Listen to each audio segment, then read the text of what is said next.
Hello दोस्तों, आज के इस वीडियो में हम लोग सीखने वाले हैं कि जो घात और घातांक का प्रश्न होता है इसे हल कैसे किया जाता है। तो देख सकते हैं पर पहला प्रश्न है 5 का घात है 3 और गुना करना है 5 का घात 4 से। देखिए नीचे वाले राशि को हम लोग बोलते हैं आधार और जो ऊपर रहता है इसको बोलते हैं घात।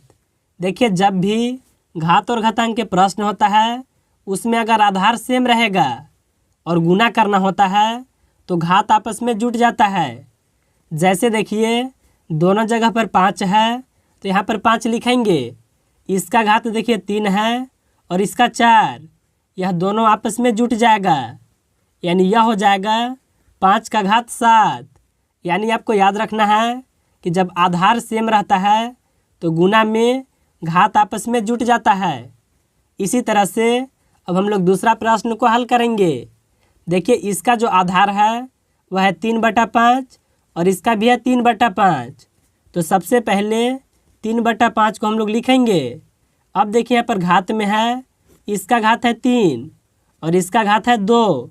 तो देखिए गुना में घात आपस में जुट जाता है। तो अब हम लोग देखिए यहाँ पर लिखेंगे 3/5 को और देखिए 3 और 2 यह हो जाएगा 5। यानी इस प्रश्न को हल करें तो इसका आंसर यह आ जाएगा।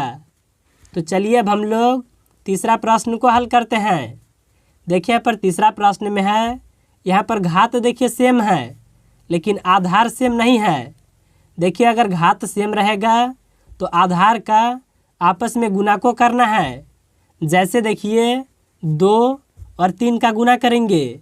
देखिए दोनों का घात 4 है तो इसको लिख देंगे यहाँ पर। अब हम लोग यह दोनों राशि का आपस में गुना को करेंगे। 2 से गुना 3 में करें, यह हो जाएगा 6 और इसका घात देखिए 4 है। यानी इस प्रश्न को हल करें तो इसका आंसर यह आ जाएगा। तो चलिए अब हम लोग चौथा प्रश्न को हल करते हैं। देखिए यहाँ पर दोनों में जो घात है वह है सेम, लेकिन देखिए यहाँ पर आधार सेम नहीं है। तो हम लोग आधार का आपस में गुना को करेंगे। यानी 2/3 गुना 4/5। इसका देखिए दोनों का घात 3 है तो यहाँ पर हो जाएगा 3। अब देखिए यहाँ पर जो संख्या कटने वाला है इसको हम लोग काटेंगे। देखिए यहाँ पर कोई भी संख्या आपस में नहीं कटेगा। 2 से गुना 4 में करें तो यह हो जाएगा 8। 3 से गुना 5 में करें तो यह हो जाएगा 15 और इसका घात देखिए है 3।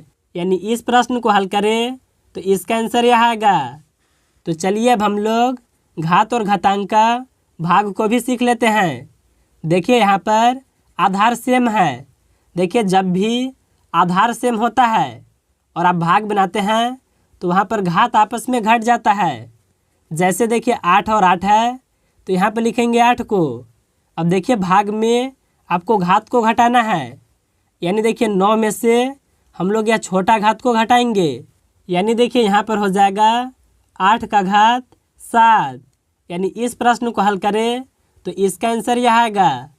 तो चलिए अब हम लोग छठा प्रश्न को हल करते हैं। यहाँ पर देखिए गुना भी है और भाग भी है। देखिए बॉडमास के नियम के अनुसार सबसे पहले काम करना होगा भाग का, इसके बाद गुना का, इसके बाद जोड़ का और अंत में काम होता है घटाव का। देखिए सबसे पहले यहाँ पर भाग का चिन्ह है तो हम लोग भाग का काम को पहले करेंगे। यानी देखिए हम लोग यहाँ से यहाँ तक सबसे पहले काम को करेंगे। तो देखिए इधर में है 4 का घात 8 और यहाँ पर देखिए गुना का चिन्ह। अब देखिए यहाँ पर भाग में घात आपस में घट जाता है।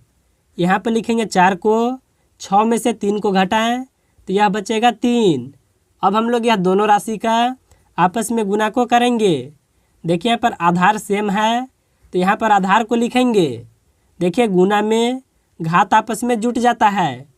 यानी 8 और 3 को आपस में जोड़ेंगे तो यहाँ हो जाएगा 4 का घात 11। यानी इस प्रश्न को हल करें तो इसका आंसर यह आ जाएगा।